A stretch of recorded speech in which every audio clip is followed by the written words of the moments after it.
Oh.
There's no feeling more intense than starting over.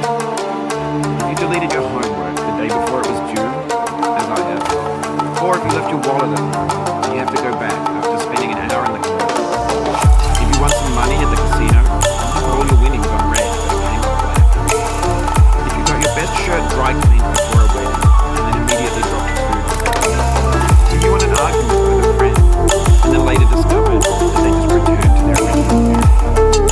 Starting over is harder than starting up. If you're not ready for that, like if you've already had a bad day, and what you're about to go through might be too much, feel free to go away.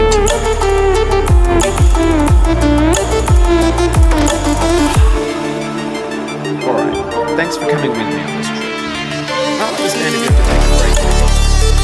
Find a safe place to stop.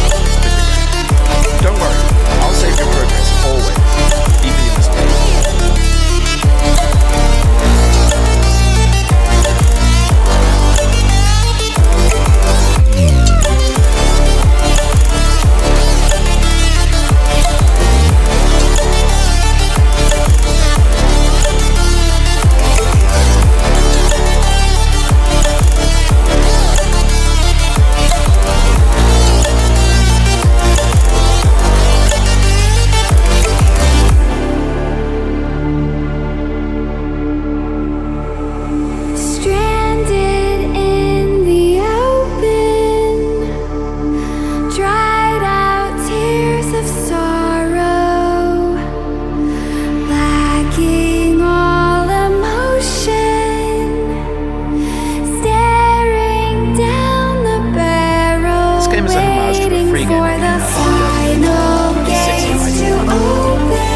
That game of jazz, a mysterious checklist, whose overtime is the heart of B games. And B games are rough assemblages of known objects. Designers slap them together very quickly and freely, and they're often too rough and unfriendly to gain much of a They're built more for the joy of building than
In a certain way, Sexy Hiking is the perfect embodiment of a B game.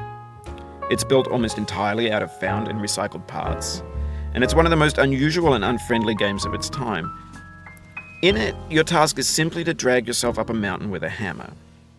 And that act of climbing, in the digital world or in real life, has certain essential properties that give the game its flavour.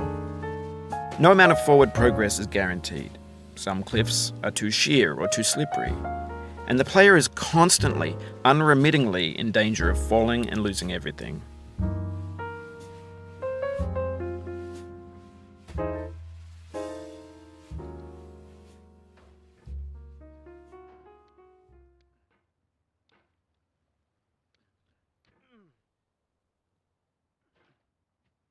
Oof, sorry about that.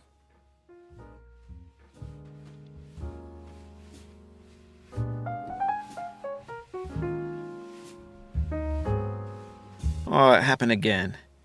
Keep on trying, don't let it get to you.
Anyway, when you start Sexy Hiking, you're standing next to this dead tree that blocks the way to the entire rest of the game.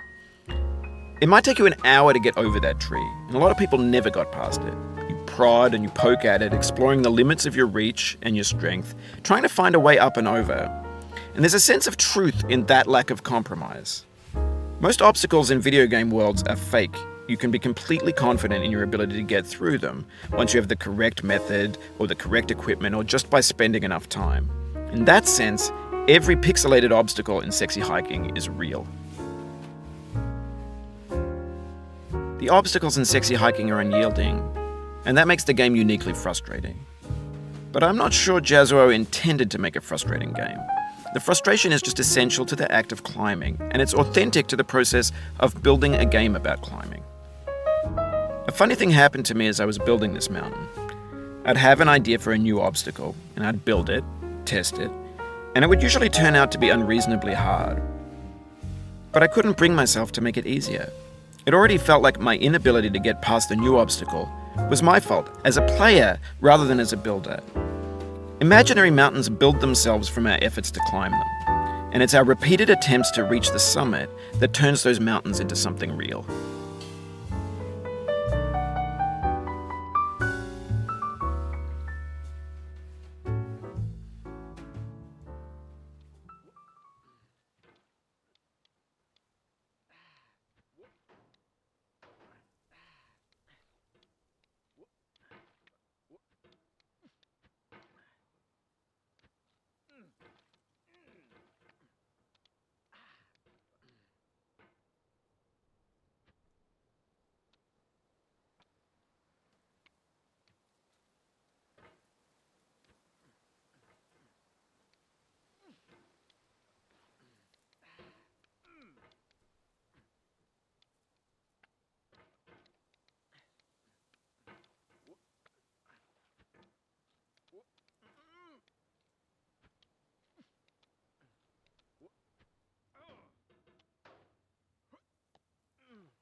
This thing that we call failure is not the falling down, but the staying down. Mary Pickford.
You can hit the escape key if you need to change the mouse sensitivity.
Getting there still, boy.